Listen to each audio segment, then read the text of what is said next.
Hello students, welcome back to my YouTube channel Pragati guide centre. আমার channel যারা নতুন দর্শক তারা অবশ্যই চ্যানেলটি সাবস্ক্রাইব করবে এবং পাশে যে বেল আইকনটি রয়েছে তাতে প্রেস করে অল সিলেক্ট করে নেবে, যাতে নোটিফিকেশন তোমরা পেতে পারো। চলো আজ আমরা ভার্স চেঞ্জের পার্ট 6 নিয়ে এই ভিডিওতে আলোচনা করব, অর্থাৎ পাস্ট পারফেক্ট টেন্সের ভার্সেস কীভাবে করতে হয় তা আমরা এই ভিডিওতে আজকে জেনে যাব। চলো ভিডিওটি শুরু করা যাক। পাস্ট পারফেক্ট টেন্সে বাক্যের গঠন কি হয়, চলো সেটা আগে আমরা লক্ষ্য করি। পাস্ট পারফেক্ট টেন্সে বাক্যের গঠনটা হয়, বাক্যের গঠন কি হয়, প্রথমে বসবে সাবজেক্ট, সাবজেক্ট, তারপরে হবে হ্যাড, তারপরে ম্যান ভার্বের ভিত্তি প্লাস অবজেক্ট বা আদার্স।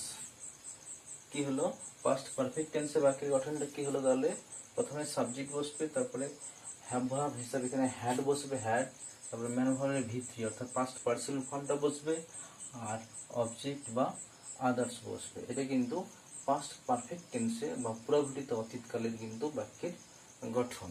চলো একটা আমরা এক্সাম্পল নিই স্টুডেন্টস। চলো তাহলে পাস্ট পারফেক্ট টেন্সের গঠন সম্পর্কে আমরা বুঝতে পারবো। কি হবে যদি নেওয়া হয়, we had killed a snake, এটা কিন্তু পাস্ট পারফেক্ট টেন্সে রয়েছে। এখানে উই সাবজেক্ট আর এই হ্যাভ ভার্ব হিসাবে এখানে পাস্ট পারফেক্ট টেন্সের হ্যাভ ভার্ব এটা হ্যাড হয়, আর এটা কিলটা MP3 আর এ স্নেক এটা পুরোটাই অবজেক্ট। এটা পাস্ট পারফেক্ট টেন্সে রয়েছে, পাস্ট পারফেক্ট টেন্সে রয়েছে। তাহলে পাস্ট পারফেক্ট টেন্সে বাক্যের গঠনটা কি হলো না, প্রথমে সাবজেক্ট, তারপরে হ্যাড বসবে, তারপরে ম্যান ভার্বের ভিত্তি অর্থাৎ পাস্ট পার্টিসিপেল ফর্মটা বসবে, হ্যাড, হ্যাডের পরে সবসময় পাস্ট পার্টিসিপেল ফর্মটা বসবে, তারপরে অবজেক্ট বা আদার্স হবে। এক্সাম্পল হিসাবে যেটা আমরা নিয়েছি, we had kill a snake, এখানে উই হয় সাবজেক্ট আর তারপরে হ্যাড বসেছে, তারপরে ম্যান ভার্বের ভিত্তি কিল থেকে কিল্ড, কিল্ড হয়েছে, 3 নম্বর রূপটা হয় কিল্ড, আর এ স্নেক এটা হচ্ছে object.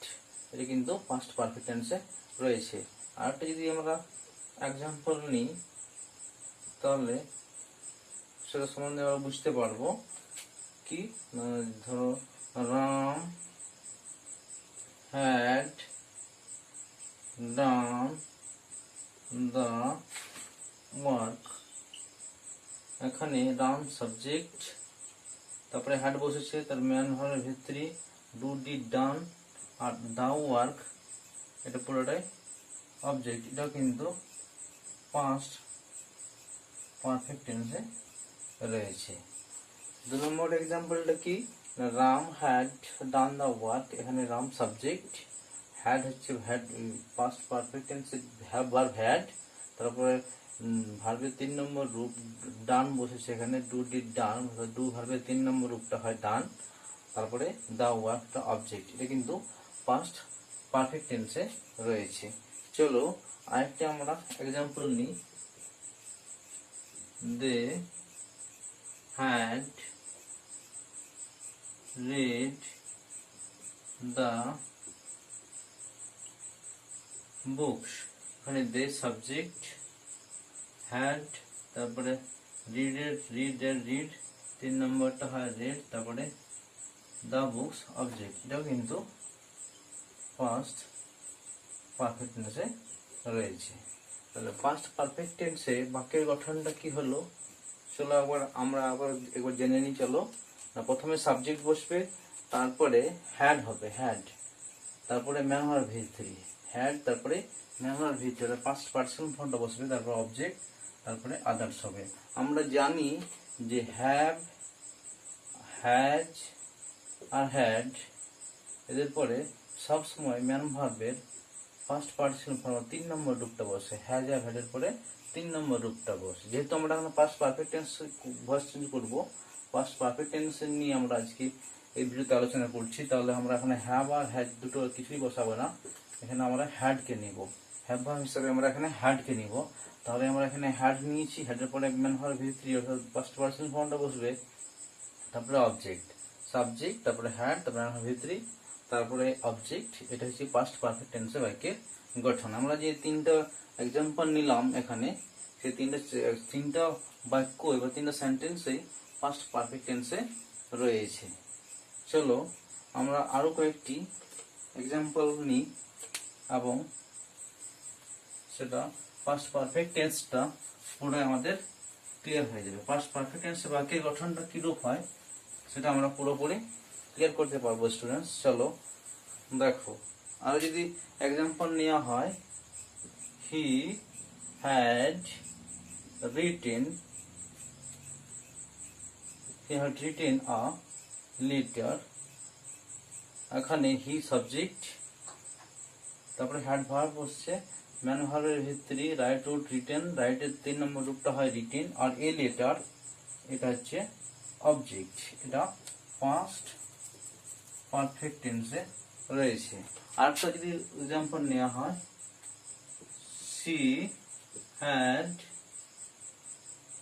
she had finished the work। এখানে সি হচ্ছে সাবজেক্ট, তারপরে হ্যাড বসেছে, আর ফিনিশড ম্যান ভার্বের 3 নম্বর রূপটা হয় ফিনিশড, আর দা ওয়ার্ক এটা হচ্ছে অবজেক্ট। এটাও কিন্তু পাস্ট পারফেক্ট টেন্সে রয়েছে। চলো স্টুডেন্টস আরো কয়েকটি উদাহরণ নিই আমরা। যেমন রমেশ হ্যাড সাং, 3 নম্বর হয় সাং, এন ভার্বের ভিতরে সাং, আ গুড সং। এই গুড সং পুরোটা হচ্ছে অবজেক্ট, আর রমেশ এখানে সাবজেক্ট, তারপরে হ্যাড ভার্ব বসেছে। তাহলে এই 1, 2, 3 নম্বর যে আমরা এক্সাম্পল গুলো নিলাম, সেই তিনটা বাক্যই কিন্তু পাস্ট পারফেক্ট টেন্সে রয়েছে, পাস্ট পারফেক্ট টেন্সে রয়েছে। এখন আমরা পাস্ট পারফেক্ট টেন্সের ভয়েস চেঞ্জ কিভাবে করতে হয় সেটা আমরা চলো এরপরে জেনে যাব। চলো স্টুডেন্টস, চলো লক্ষ্য করো, সর্বদাই হ্যাভ বলো আর হ্যাজ বলো আর হ্যাড বলো, এদের পরে সর্বদাই ম্যান ভার্বের পাস্ট পার্টিসিপল ফর্ম অর্থাৎ ম্যান ভার্বের 3 নম্বর রূপটা সর্বদাই বসে। হ্যাভ, হ্যাজ, হ্যাড এর পরে সবসময় ম্যান ভার্বের পাস্ট পার্টিসিপল ফর্মটা বসে। ঠিক আছে, তো এখানেও পাস্ট পারফেক্ট টেন্স হিসাবে এখানে আমরা হ্যাভ ভার্ব হিসাবে হ্যাজ আর হ্যাভ নিই না, এখানে হ্যাড কে নিয়েছি, আর হ্যাড এর পরে সবসময় ম্যান ভার্বের 3 নম্বর রূপটা বসবে, পাস্ট পার্টিসিপল ফর্মটা বসেছে। তাহলে বাক্যের গঠনটা একবার জেনে নিই আবার। না, প্রথমে সাবজেক্ট, তারপরে হ্যাড বসবে, তারপরে ম্যান ভার্বের ভি3 বসবে, তারপর অবজেক্ট বা আদার্স বসবে। এটা কিন্তু পাস্ট পারফেক্ট টেন্সের বাক্যের গঠন বা পুরাঘটিত অতীতকালের বাক্যের গঠন। এখন আমরা পাস্ট পারফেক্ট টেন্সে ভার্স চেঞ্জ কিভাবে করতে হয় সেটা আমরা জেনে যাব। চলো না, পাস্ট পারফেক্ট টেন্সে ভার্স চেঞ্জ করতে গেলে পেসিভ ফর্মটা যেটা দাঁড়ায়, পেসিভ ফর্ম যেটা হবে সেটা হবে, অর্থাৎ অ্যাক্টিভ থেকে যখন পেসিভে নিয়ে যাব তখন পেসিভ ফর্মটা যেটা দাঁড়াবে সেটা হবে, চলো স্টুডেন্টস লক্ষ্য করো, পেসিভ ফর্মটা হবে, পেসিভ ফর্ম অর্থাৎ অ্যাক্টিভ থেকে যখন পেসিভে নিয়ে যাব তখন পেসিভ ফর্মটা যেটা হবে, পেসিভ ভয়েসে কি হবে না, যেটা অবজেক্ট হয়, অ্যাক্টিভ ভয়েসে যেটা অবজেক্ট হয় সেটা তো সাবজেক্ট হয়, অবজেক্ট হিসেবে সাবজেক্ট, তারপরে হ্যাড বসবে, তারপরে আমরা সর্বদাই বিন বসাই, হ্যাভ, হ্যাজ, হ্যাড এদের পরে বিন বসে, তারপরে তো ম্যান ভার্বের ভিত্তিত হবে, তারপরে বাই প্রিপোজিশন হয়ে যাবে, আর যেটা সাবজেক্ট থাকে সেটা হয়ে যাবে অবজেক্ট। পেসিভ ফর্মটা কি দাঁড়ালো না, যেটা অবজেক্ট হয় অ্যাক্টিভ ভয়েসে সেটা পেসিভ ভয়েসে সাবজেক্ট হয়ে যাবে, তারপরে হ্যাড বসবে, হ্যাডের পরে বিন বসবে, B double E and been, তারপরে ম্যান ভার্বের ভিত্তি অর্থাৎ পাস্ট পার্টিসিপল ফর্মটা বসবে, তারপর বাই শব্দ তো বাই প্রিপোজিশন বসে, তারপর সাবজেক্ট থাকে যেটা হবে সেটা হয়ে যাবে অবজেক্ট। এটা কিন্তু পেসিভ ফর্ম। এই ফর্মুলায় কিন্তু আমরা ফেলে দিলে পাস্ট পারফেক্ট টেন্সে যদি পেসিভ ভয়েসে করতে হয় তাহলে এই ফর্মুলায় ফেলে দিলে সেটা অ্যাক্টিভ থেকে পেসিভে রূপান্তরিত হয়ে যাবে। চলো একটা এক্সাম্পল নিই, স্টুডেন্টস লক্ষ্য করো, একটা एग्जांपल নিই অ্যাক্টিভ ভয়েসে অর্থাৎ পাস্ট পারফেক্ট টেন্সে একটা বাক্য নিয়ে এবং সেটাকে আমরা পেসিভে নিয়ে যাই, তাহলে তার পরিবর্তন আমরা কিভাবে লক্ষ্য করব। We had killed a snake. এখানে উই তো আমরা জানি সাবজেক্ট, তারপরে হ্যাড বসেছে ম্যান ভার্বের ভিতরে কিল্ড 3 নম্বর রূপ, আর এ স্নেক এটা অবজেক্ট। এটা এখন অ্যাক্টিভ ভয়েসে রয়েছে পাস্ট পারফেক্ট টেন্স। এখন এটাকে পেসিভে নিয়ে যাব। চলো পেসিভে নিয়ে গেলে কি হবে লক্ষ্য করো স্টুডেন্টস। উই প্রথমে এ স্নেক প্রথমে বসে যাবে, এ স্নেক প্রথমে বসে যাবে, তারপরে হ্যাড হবে, তারপরে এর সঙ্গে বিন বিন বসবে, আর ম্যান ভার্বের ভিতরে অর্থাৎ কিল্ডে 3 নম্বর রূপটা কিল্ডেই হয়, তারপরে বাই বসবে, হ্যাঁ বসিয়েছি, তারপরে উই থাকলে আস হয়ে যায়, অবজেক্ট হিসাবে আস হয়ে যায়, উইটা অবজেক্টে আস হয়ে যাবে। এখানে এ স্নেক হয়ে গেল সাবজেক্ট। এটা এখন অ্যাক্টিভ থেকে প্যাসিভে রূপান্তরিত হয়ে গেল। পুরো বাক্যটা কি দাঁড়ালো না, a snake had been killed by us. এটা কিন্তু এখন অ্যাক্টিভ থেকে প্যাসিভে রূপান্তরিত হয়ে গেল। চলো আরেকটা স্টুডেন্টস এক্সাম্পল নিই, আর সেটাকে অ্যাক্টিভ থেকে প্যাসিভে নিয়ে যায়। যেমন he had written a nice letter. এখানে হি সাবজেক্ট, তারপরে হ্যাড বসেছে, রাইট রোড রিটেন, রাইটের 3 নম্বর রূপটা হয় রিটেন, এ নাইস লেটার এটা অবজেক্ট, এটা অ্যাক্টিভে রয়েছে। এখন এটাকে প্যাসিভ ভয়েসে বা প্যাসিভে যদি নিয়ে যায় তাহলে কি হবে না, a nice letter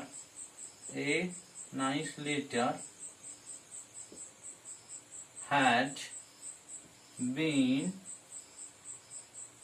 right root written 3 নম্বর হয় written by হি থাকলে হিম হয়ে যাবে, হি থাকলে অবজেক্টে হিম হয়ে যাবে। এটা কিন্তু এখন প্যাসিভে রূপান্তরিত হয়ে গেল। এ নাইস লেটার এটা হচ্ছে অবজেক্ট ছিল, এখানে এসে সাবজেক্ট হয়ে গেল। কি দাঁড়ালো পুরো বাক্যটা, এ nice letter had been written 3 নম্বর রূপ বাই হিম। এইভাবে আমরা অ্যাক্টিভ থেকে প্যাসিভে রূপান্তর ঘটাতে পারবো। স্টুডেন্টস তাহলে অ্যাক্টিভ থেকে প্যাসিভে নিয়ে গেলে প্যাসিভ ফর্মটা অর্থাৎ পাস্ট পারফেক্ট টেন্সে প্যাসিভ ফর্ম যেটা দাঁড়ায় সেটা হবে এর অবজেক্ট হয়ে যাবে সাবজেক্ট, তারপরে হ্যাড বসবে, তারপরে বিন বসবে, হ্যাডের পরে বিন বসবে, বিন, তারপরে ম্যান ভার্বের ভিতরি বসবে, তারপর বাই প্রিপোজিশন, আর যেটা সাবজেক্ট সেটা হবে অবজেক্ট। এটা কিন্তু প্যাসিভ ফর্ম। এই ফর্মুলাই ফেলে দিলে সেটা পাস্ট পারফেক্ট টেন্সের ভয়েস চেঞ্জ কিন্তু আমরা অ্যাক্টিভ থেকে প্যাসিভে তার রূপান্তর ঘটাতে পারবো। এই 3টা বাক্যই আমরা অ্যাক্টিভে নিয়ে গেছি, সেখান থেকে আমরা প্যাসিভে তার রূপান্তর ঘটিয়েছি। তোমরা লক্ষ্য করো প্রথম বাক্যে কি রয়েছে না, we had kill a snake. এখানে এটা অ্যাক্টিভে রয়েছে, প্যাসিভে নিয়ে গেছি তখন কি করেছি না, a snake had been kill by us. এটা কিন্তু প্যাসিভে রূপান্তর হয়েছে, এটা অ্যাক্টিভ থেকে প্যাসিভে কিন্তু তার পরিবর্তন ঘটেছে। 2 নম্বরে কি আছে না, he had written a nice letter. এখানে হি সাবজেক্ট, তারপর রাইট এর 3 নম্বর রূপটা হয় রিটেন, তারপর হ্যাড আগে হেড বসেছে, এ নাইস লেটার এটা হচ্ছে অবজেক্ট। এখন এটা অ্যাক্টিভে রয়েছে, এখন এটাকে প্যাসিভে নিয়ে গেলে কি হবে না, এ নাইস লেটার প্রথমে বসে যাবে, হয়ে যাবে সাবজেক্ট, এখানে অবজেক্ট ছিল অ্যাক্টিভে, এটা হয়ে যাবে সাবজেক্ট, আর হেড তারপরে বিন বসেছে, আর রাইট এর 3 নম্বর রূপটা রাইট রুট রিটেনে হয়, বাই বসেছে, তারপরে হি থাকলে হিম হয় যায়, এটা কিন্তু অবজেক্ট হয়ে গেল। পুরো বাক্যটা কি দাঁড়ালো না, a nice letter had been written by him. এটা কিন্তু এখন অ্যাক্টিভ নয়, এটা একটা প্যাসিভ ভয়েসে চেঞ্জ হয়ে গেল। এইভাবে আমরা অ্যাক্টিভ থেকে তার প্যাসিভে রূপান্তর ঘটাতে পারবো পাস্ট পারফেক্ট টেন্সে যদি ভয়েস চেঞ্জ করতে বলা হয়। আরো কয়েকটি উদাহরণ যদি নিই এবং সেগুলোকে যদি অ্যাক্টিভ থেকে প্যাসিভে নিয়ে যায় তাহলে যে পরিবর্তনটা আমরা লক্ষ্য করছি, চলো পুরোপুরি সেটা ক্লিয়ার করে নেব। যদি উদাহরণ হিসেবে নেওয়া হয়, বাদল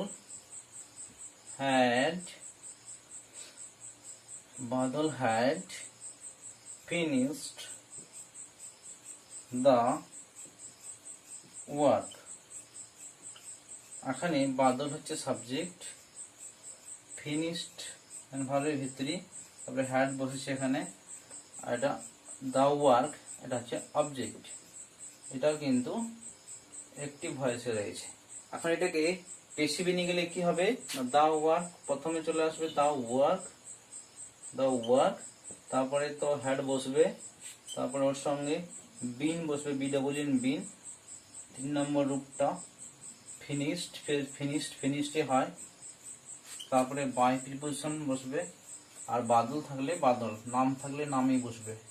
এটা কিন্তু আমরা আগে জেনে গেছি। এটা অবজেক্ট হয়ে গেল। এটা একটা এখন পেসিভ ভয়েসে চেঞ্জ হয়ে গেল, অ্যাক্টিভ থেকে পেসিভ। দা ওয়ার্ক অবজেক্ট ছিল, এখানে এসে তার সাবজেক্ট হয়ে যাবে, তারপরে হ্যাড বসেছে, তারপরে বিন, আর ম্যান হবে V3, অর্থাৎ কি দাঁড়ালো, the work had been finished by Badal. এটা কিন্তু পেসিভে রূপান্তরিত হয়ে গেল। এইভাবে আমরা অ্যাক্টিভ থেকে পেসিভে তার রূপান্তর ঘটাতে পারবো পাস্ট পারফেক্ট টেন্সে ভয়েস চেঞ্জ যদি করতে বলা হয়।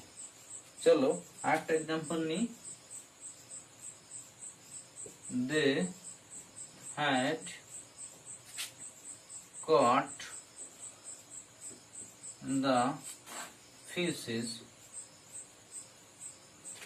এখানে they subject, caught catch, caught 3 নম্বর caught হয়, the fishes অবজেক্ট। এটা কিন্তু এখন অ্যাক্টিভে রয়েছে। এটাকে পেসিভে নিয়ে গেলে কি হবে, the fishes, তারপরে হ্যাড, সর্বদা হ্যাড, তারপরে বিন কট বাই, দিয়ে থাকলে অবজেক্টে এসে দ্যাম হয়ে যায়। এটা আমরা কিন্তু আগেই জেনে গেছি। এটা এখন পেসিভ ভয়েসে চেঞ্জ হয়ে গেল। দা ফিশেস এটা অবজেক্ট ছিল অ্যাক্টিভ, এটা এখানে সাবজেক্ট হয়ে গেল। আর ক্যাচ কট ম্যান হবে ভিতরি, আর হ্যাড বসেছে, তারপরে বিন বসেছে। The fishes had been caught by them। এটা এখন অ্যাক্টিভ থেকে পেসিভে রূপান্তরিত হয়ে গেল। এইভাবে আমরা অ্যাক্টিভ থেকে পেসিভে পাস্ট পারফেক্ট টেন্সের ভয়েস চেঞ্জ করতে পারবো। আজ এই পর্যন্তই, দেখা হচ্ছে নেক্সট ভিডিওতে। অর্থাৎ আমরা ভয়েস চেঞ্জের আজ পাস্ট পারফেক্ট টেন্স নিয়ে ভয়েস চেঞ্জ শিখলাম, অর্থাৎ পুরোপুরি অতীতকালের ভয়েস চেঞ্জ কিভাবে করতে হয় তা আমরা এই ভিডিওতে আজকে জেনে গেলাম। ভয়েস চেঞ্জের পার্ট 6 নিয়ে এই ভিডিওতে আমরা আজকে আলোচনা করলাম। দেখা হচ্ছে নেক্সট ভিডিওতে। ততক্ষণ তোমরা সুস্থ থাকবে, আমার চ্যানেলের সঙ্গে জুড়ে থাকবে এবং চ্যানেলটি অবশ্যই সাবস্ক্রাইব করবে। দেখা হচ্ছে নেক্সট ভিডিওতে। জয় হিন্দ, বন্দে মাতরম।